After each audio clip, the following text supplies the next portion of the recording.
যাকাত কোথায় কোথায় ব্যয় করবেন, কারে কারে দিবেন?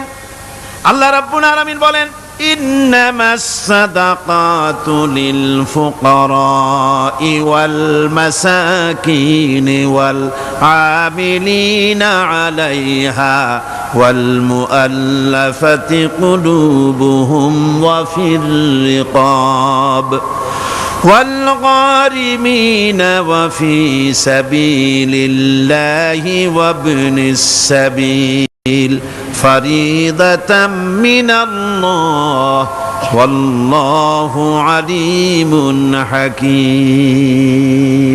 সূরা তাওবার মধ্যে আল্লাহ পাক যাকাত কোথায় কোথায় দিবেন খাতগুলি আল্লাহ বলে দিচ্ছেন। কোন আলহামদুলিল্লাহ। যেখানে সেখানে যাকাত দেওয়া যাবে না। যাকাতের জন্য খাত হচ্ছে 8টা। যাকাতের জন্য খাত কয়টা? 8টা। 8টি খাতে আপনার যাকাতের টাকা আপনি ব্যবহার করবেন, ব্যয় করবেন।